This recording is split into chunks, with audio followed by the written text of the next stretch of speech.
في ليله خريفيه هادئه من شهر سبتمبر سنه 2012 كانت ضاحيه الرفراف الهادئة والمطلة على البحر تنعم بسكون شبه تام. لم يكن هناك ما يوحي بأن تلك الليلة ستتحول إلى لحظة فارقه في تاريخ هذه المدينة الصغيرة الواقعة شمال تونس. كانت شوارعها شبه خاليه والأضواء الخافتة تتراقص على واجهات البيوت البيضاء بينما يواصل البحر سرد أغنيته الهادئة مثلما اعتاد أن يفعل منذ مئات السنين. في ذلك الوقت كانت حسناء فتاة تونسية تبلغ من العمر 27 عاما تقضي بعض الوقت مع خطيبها بعيدا عن ضوضاء العاصمة بعد يوم متعب ومرهق. كانت تخطط لحياتها المقبلة لحفل الزفاف القريب لحياه عديه مثل بقية الناس. تملاها الأحلام البسيطة والمشاعر الإنسانية النظيفة. كان كل شيء يبدو طبيعيا حتى ظهرت سيارة أمنيه تتقدم في الطريق الترابي المؤدي إلى منطقه. طقم معزوله نسبيا لم يكن في الأمر ما يدعو للقلق فشرطه في دوله القانون تفترض أن تكون في خدمه المواطن وأن تحميه لا أن تنقلب عليه. لكن ما حدث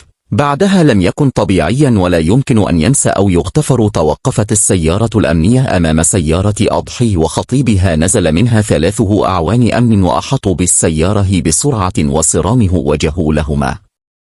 اسأله حاده عن سبب وجودهما في هذا المكان، عن علاقتهما، عن هويتهما. وبعد لحظات من التوتر والصمت تم اقتياد الشاب إلى داخل السيارة الأمنية وتمت مطالبه الفتاه بالترجل من سيارتها. في تلك اللحظة لم تكن حسناء تعرف أنها تقف على أعتاب كابوس حقيقي لم تكن تتخيل ولولا الحظه أن الذين يرتدون زي الدولة ويحملون سلاحها هم من سيسلبونها كرامتها. لم تتخيل أن حماه القانون سيصبحون هم أول من يدوس عليه في غضون دقائق. وداخل السيارة الأمنية نفسها ارتكبت جريمة لا يمكن لعقل أن يتصورها. تناوب 2 من أعوان الأمن على اغتصابها بشكل وحشي بينما كان الثالث يراقب الطريق ويضحك. وكان ما يحدث مجرد نكته سمجه يتبادلونها في سهره قذره. لم يكن هناك صوت سوى أنين الضحية ولا ضوء سوى انعكاس أضواء الشارع البعيد على الزجاج المامي. انتهت الجريمة ولكن أثارها لم تنتهي. كان جسد الفتاة يرتجف منألهلع وملابسها ممزقه وكر كرامتها مسحوقه تحت إقدام الذين يفترض أن يمثلوا الدولة. وبعد أن فرغوا من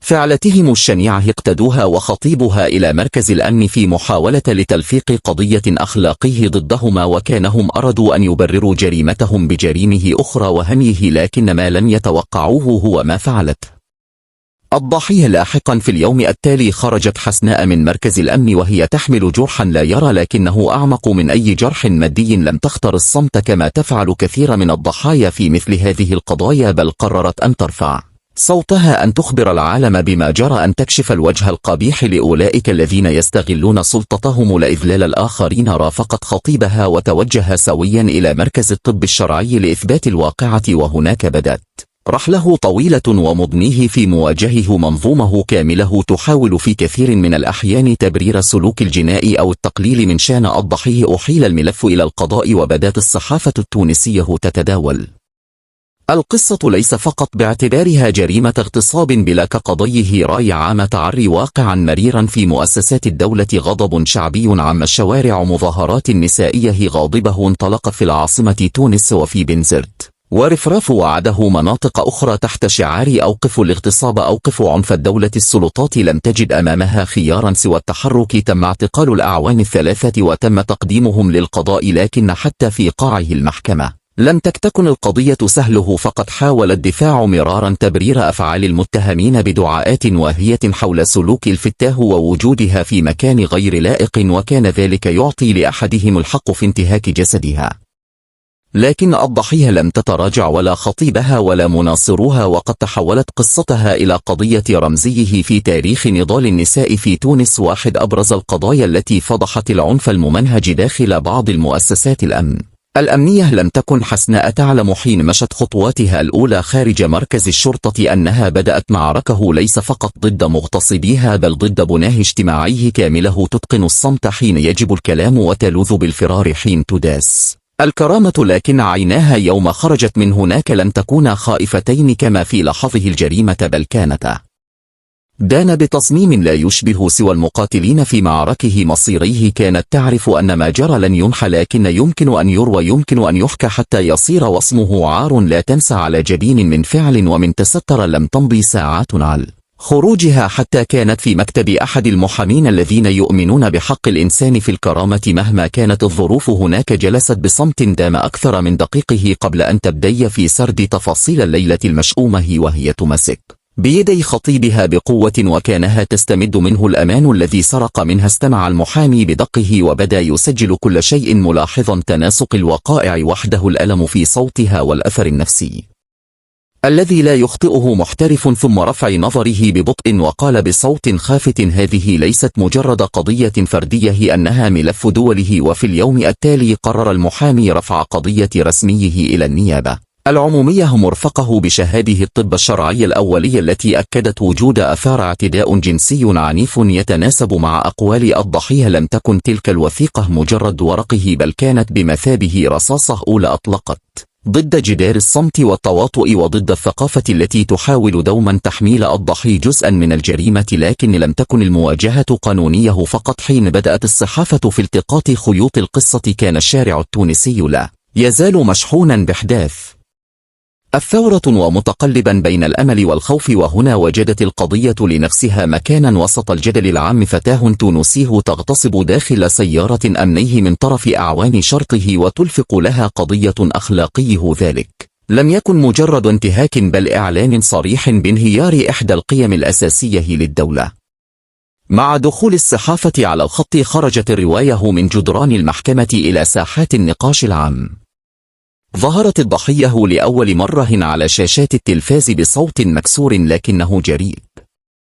لم تخفي وجهها ولم تخفي اسمها. تحدثت كأنها تمثل آلاف النساء اللواتي تعرضن للانتهاك وسكتن.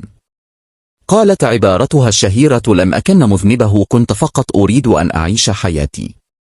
ما فعلوه بي فعلوه بكل فتاة تثق بالدوله وتحتمي بها. تصريحاتها قلبت الموازين. تحركت جمعيات الدفاع عن حقوق المراه وأطلقت حملات تضامن واسعة وصلت إلى حد تنظيم وقفات احتجاجية أمام وزارة الداخلية رفعت فيها شعارات غاضبه: أوقف اغتصاب السلطة، المراه ليست هدفا الشرطة للحماية لا للانتهاك. ومع كل يوم كان الرأي العام يزداد احتقانا والضغط على القضاء يكبر. لم يعد بالإمكان التساهل. خصه أن القضية كشفت عن هشاشه العلاقة بين المواطن والمؤسسة الأمنية في فترة ما بعد الثورة. داخل أرواقه المحكمة بدأت المحاكمه وسط حراسه أمنيه.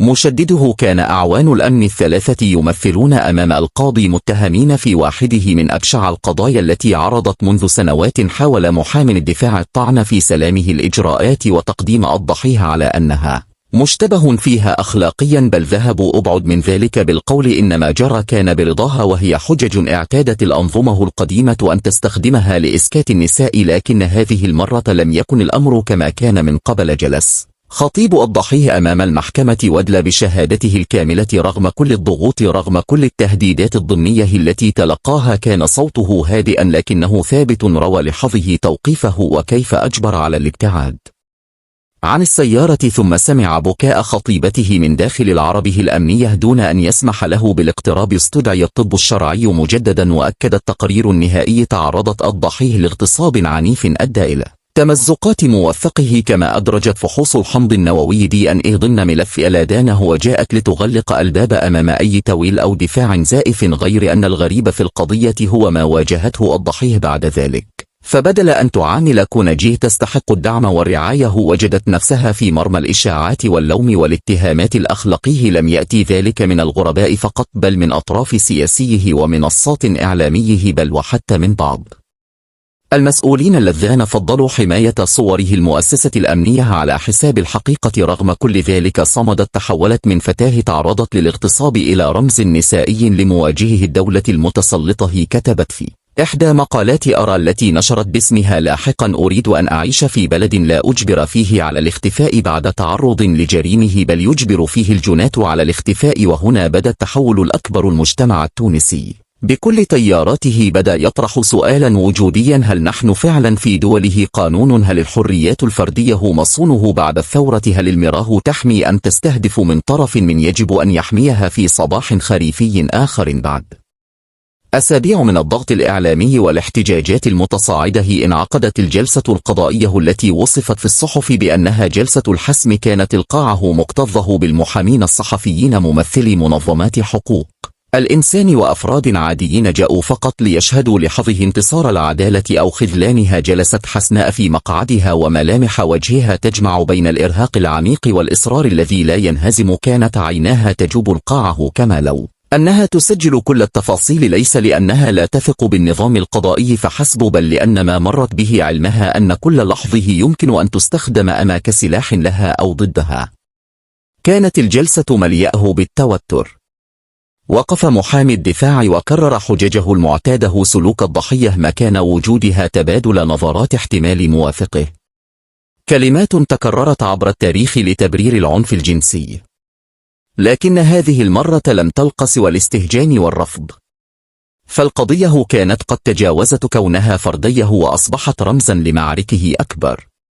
ثم وقف الادعاء العام، وبدا بتلاوه فصول الجريمة واحده تلو الأخرى بصوت جف دقيقا لا يحتمل التأويل. وصف موقع الاعتداء، ظروفه، ثم قدمت تقارير الطبية نتائج الحمض النووي وتسجيلات صوتيه تم استخراجها من جهاز اتصال أحد أعوان الأمن تثبت زمن تواجدهم في الموقع وتناقض أقوالهم أمام التحقيق. كانت تلك الضربة القضيه في لحظه صمت ثقيله. نطق القاضي بالحكم.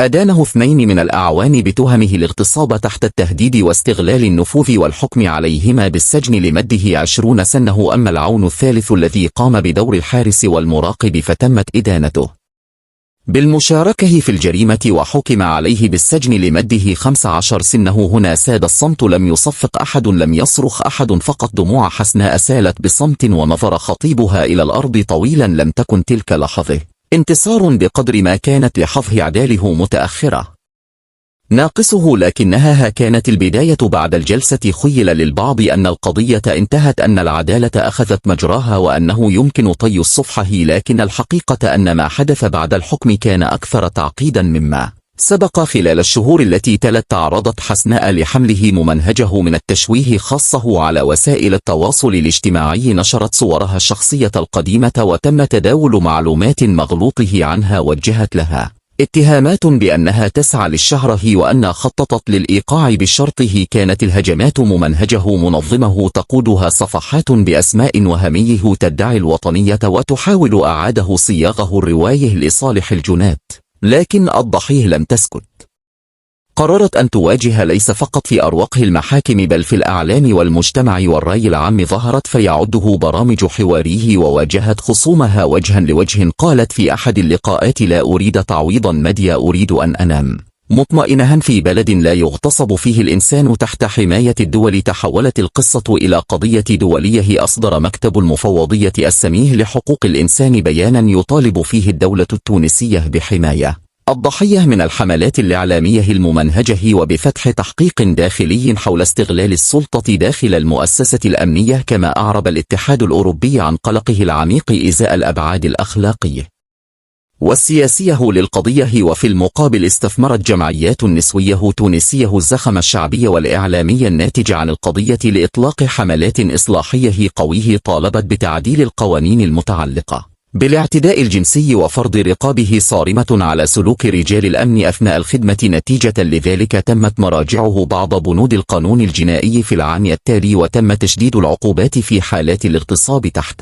التهديد واستغلال النفوذ. كما أطلقت وزارة الداخلية لاحقا برنامجا تدريبيا إلزاميا لأعوان الأمن تحت عنوان الكرامة أولا. أما حسناء فلم تعد فتاة عادية، تحولت إلى رمز نسائي تونسي يستشهد بقصتها في المؤتمرات الحقوقية وتروى تجربتها في المحافل الدولية. اختارت لاحقا أن تبتعد عن الأضواء قليلا وسافرت لفتره إلى الخارج لتلقي علاج نفسي شامل، لكنها لم تغب عن الساحة. عادت بعد عامين وأطلقت منظمه غير حكوميه بعنوان صوت الضحية، وهي منصة تعنى بالدفاع عن النساء المعنفات ومسانده ضحايا الاغتصاب والعنف البوليسي سواء قانونيا أو نفسيا. كتبت في أول بيان أصدرته تلك المنظمة: قوتنا ليست في عددنا بل في صوتنا. كسر الصمت هو أول خطوه نحو التحرير الحقيقي. في الأشهر التي تلت صدور الحكم لم تكن تونس كما كانت من قبل، فقد أيقظت قضية رفراف سؤالا ظل يهمس به في الكواليس لعقودها للمؤسسة الأمنية في تونس بعد الثورة. تحمي المواطن أم تحمي نفسها؟ صار اسم حسناء يتداول في الصحف والجامعات وفي اللقاءات القانونية وورشات حقوق الإنسان، لا قضحيه فحسب بل كحاله مرجعيه لقياس مدى تطور الدولة في التعاطي مع قضايا العنف الجنسي والمؤسسي. لم تكن القضية محصورة في لحظة اغتصاب وحكم قضائي، بل تفاعلت مثل دوائر الماء المتسعة تضرب جدران المجتمع القانوني والثقافة في ريف الجنوب التونسي، حيث كانت النساء يورين عن الأنظار إذا ما وقعت عليهن جريمة شرف أو تحرش. بدأت أصوات جديده ترفع مستلهمه من شجاعه فتاة الشمال التي رفضت أن تدفن داخل صمتها. بعضهن كتبن منشورات بخط يدهن وعلقنها على جدران المدارس: أنا لست عار، من يغتصب هو العار. وبعضهن وجدن لأول مرة الشجاعة لفتح ملفات مضى عليها سنوات لكنها كانت تخزن في الذاكرة مثل جرح قديم لا يشفى. في العاصمة تم تنظيم منتدى حقوقي ضخم تحت عنوان العدالة بين النص والممارسه. حضرته حسناء بشكل مفاجئ دون إعلان مسبق. دخلت القاعة بصمت وجلست في آخر الصف وعيناها تتمل المنصة التي يجلس عليها محامون أمنيون وناشطون. وعندما فتح المجال للمداخلات رفعت يدها فعم الصمت. قالت جمله واحده فقط: هل تستطيعون حماية أمره من شرطي؟ إذا لم تستطيعوا فلا تسلوا الضحية. لماذا صمتت؟ الجملة رغم بساطتها كانت أقوى من كل الأوراق التي وزعت في ذلك المنتدى. وقعت مثل صفعه. كانها تحرج المؤسسات التي تضع شعارات عظيمة ولا تملك اليات التنفيذ. وبينما كانت تحركات المجتمع المدني تتسارع بدا صراع داخلي يشتد في أجهزه الدولة. تيارات تريد التغيير الفعلي ومحاسبه المتورطين حتى في المستويات العليا، وتيارات أخرى تدفع نحو التعتيم تخاف من انهيار هيبة المؤسسة وتخشى فتح ملفات قديمه قد تكشف عن منظومات كامله من التجاوزات. في تلك الفترة تسربت وثائق داخلية تشير إلى أن الأعوان الثلاثة المدانين في قضية رفراف كانوا متورطين في انتهاكات سابقه، لكن لم تفتح ضدهم أي تحقيقات. الوثائق كشفت أن الشكاوى ضدهم كانت تسحب أو تهمش من طرف مسؤولين أعلى رتبه، أما بدافع الحماية أو بدافع الخوف من الفضيحة. هنا انطلقت موجه جديده من الغضب الشعبي. لم تكن قضية معزوله، كانت نتيجة إفلات مزمن من العقاب. وخرج المتظاهرون في العاصمة يحملون صورا للضحية كتب عليها: لماذا لم توقفوهم قبل أن يصلوا إلي؟ وفي هذه اللحظة حدث ما لم يكن متوقعا. قدم وزير الداخلية بعد ضغوط من البرلمان ومنظمات المجتمع المدني اعتذارا رسميا للضحية. لأول مرة في تاريخ تونس تعتذر وزاره سياديه لامرأة اغتصبت على يد عناصرها. قال الوزير في مؤتمر صحفي خاص: نحن نعتذر للسيده لحسناء ولكل أمراه. شعرت يوما أنها بلا حماية داخل الدولة. هذه ليست مسؤوليه شخصيه بل مسؤوليه مؤسستيه. هذا التصريح وأن بدا شكليا في نظر البعض إلا أنه كان علامة فارقه. كان أول اعتراف علني بأن هناك خللا في النظام وأن الإصلاح ممكن إذا توافرت الإرادة. في الأثناء كانت حسناء قد بدأت في أعاده بناء حياتها خطوه بخطوه. ابتعدت لفتره عن الأعلام واختارت أن تقضي وقتها في العمل مع نساء ساء في القرى والمناطق المهمشة. تقدم لهن جلسات دعم نفسي وتساعدهن في فهم حقوقهن القانونية. كانت تقول دائما لهن: أنا مثلك تماما، لست قويه لكنني قررت إلا أهرب أن أواجه بعض النساء. كن يبكين حين يسمعنها، ليس فقط بسبب الألم الذي يحكين بل لأنهن رأين فيها صوره من نجاتهن الممكنة. كن يخبرنها بقصص لم تحكى من قبل عن أعوان أمن اقتحموا بيوتهن، عن معلمين، عن أزواج وأقارب، عن كل أولئك الذين ظنوا أن الصمت سيدوم إلى الأبد. ووسط هذا التحول المجتمعي حدثت مفاجأة أخرى. قررت حسناء نشر كتاب بعنوان اغتصبني وطني فأنقذت نفسي. لم يكن كتابا عن الحقد أو الانتقام بل كان شهاده وثيقة سرديه توثق ما لا يكتب في تقارير الطب الشرعي ولا يعرض في نشرات الأخبار. حكت فيه التفاصيل الصغيرة نظره الخوف الأولى، اليد التي أغلقت بها نافذه، التردد في الذهاب إلى الطبيب، دموع الأم صدمه وبروده الشرطي الذي قال لها لا تضيعي مستقبلك. الكتاب انتشر بسرعة وترجم لاحقا إلى الفرنسية والإنجليزية وعرض في معارض دوليه مثل معرض فرانكفورت ومعرض بيروت، وكتب عنه مثقفون من العالم العربي والغربي. قالت عنه كاتبه جزائريه شهيره هذا ليس مجرد كتاب، هذا حجر يرمى في مياه المجتمعات الصامتة ليوقظ الغارقين. وفي آخر صفحات الكتاب كتبت حسناء ما زلت أحلم بوطن لا احتاج فيه إلى أن أصرخ، بل يكفيني أن أشير إلى الجاني ليحاسب، لا أريد تماثيل باسمي فقط. قانون يحمي فتاه في عمر 20 تمشي وحدها ولا تخاف. مرت سنوات 3 منذ لحظه الاغتصاب، 3 سنوات لا تقاس بالأيام بل بالحفر التي تركت في الذاكرة، بالجراح التي كانت تفتح مع كل سؤال بريء، بكل نظره مشفقه، بكل محاولة نسيان فاشله. لم تكن حسناء تلاحق العدالة فحسب، بل كانت تطارد شيئا آخر، شيئا غامضا الطمانينة. فالعداله رغم ضرورتها لم تكن كاف السجن للجناه، كان راحة مؤقتة، لكن الأصوات التي تعيش في داخل الضحيه لم تصمت بعد. كانت أحيانا تستيقظ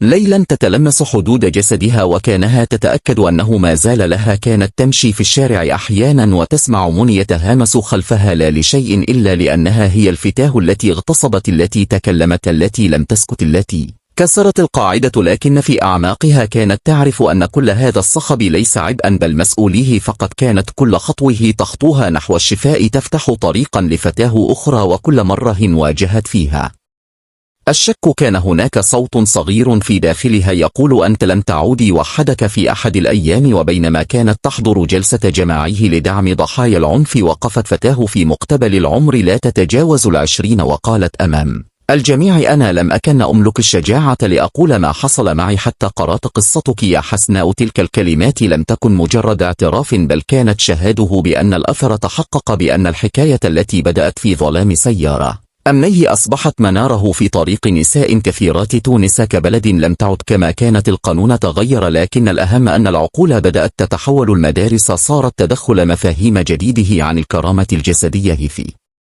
برامجها. الجمعيات النسائية أصبحت أكثر جراه في مواجهه الأجهزة الرسمية وحتى الأعلام. الذي كان يجلد الضحايا في السابق بدأ يتعامل بحذر واحترام أكبر، ولم يكن هذا التغيير وليد مصادفه بل نتيجة صوت واحد قرر أن يختنق في الظلام. في إحدى الأمسيات دعيت حسناء إلى حفل تكريمي في العاصمة، حضرته شخصيات دولية حقوقية وسيدات من العالم العربي. جلست في الصف الأول هذه المرة كنجيه وليس كالضحيه، وعندما حان دورها للكلمه وقفت على المنصه وبدت تتكلم. لم تكن ترتجف لمتتلعثم بل كانت كلماتها متزنة كمن روض الخوف وتعلم كيف يواجه العالم واقفا. قالت أنا لست بطلة، أنا فقط لم أقبل أن أعيش في وطن يصمت حين تغتصب بناته. الشجاعة ليست في الحديث بل في الاستمرار رغم ثقل للحديث. قصتي ليست مأساة بل نداء لا تسكت. صمت القاعه كان مهيبا، وفي نهاية الحفل اقتربت منها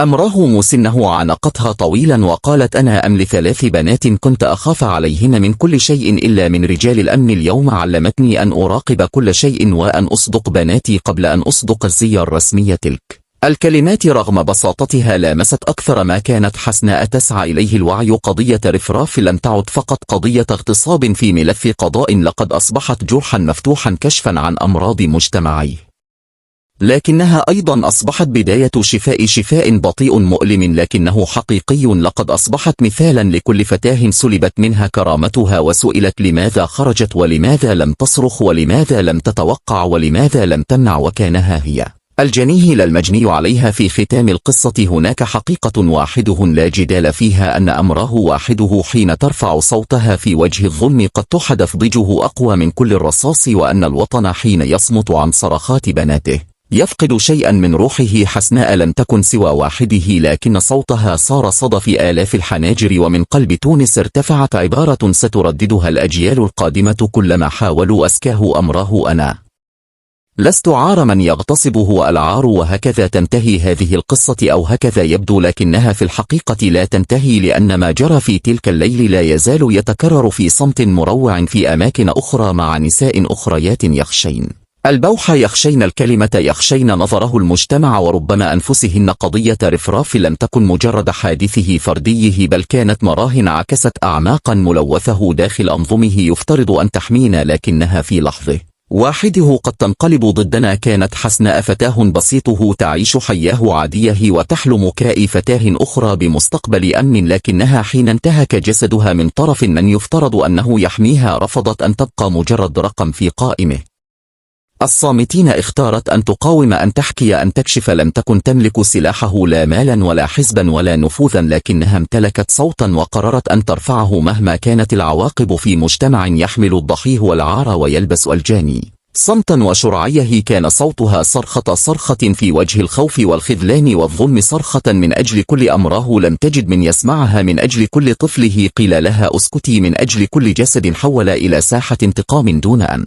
يسمح له حتى بالبكاء. هذه القصة ليست فقط عن الاغتصاب، بل عن الكرامة، عن الكرامة التي حين تسلب لا تستعاد بالقانون فقط، بل بالإصرار بالمواجهه وبالنكسر الصمت جميعا. ولان الصمت شريك في الجريمة. لا تصمت إذا كنت تؤمن أن الكرامة ليست اختيارا بل حق، إذا كنت ترى أن الصمت لا يحمي بل يقتل، إذا كنت تعتقد أن الوطن يبدأ من حماية أضعف من فيه. فادعم هذه القصة بأن تنشر تروى وتعاد. اشترك في القناة وفعل زر الجرس ليوصلك كل جديد، وانشر هذا الفيديو، فقد يكون صوتا لوحده أو نجده لمجهوله أو دعما لمن تقف في منتصف الظلام لا تنتظر سوى النور.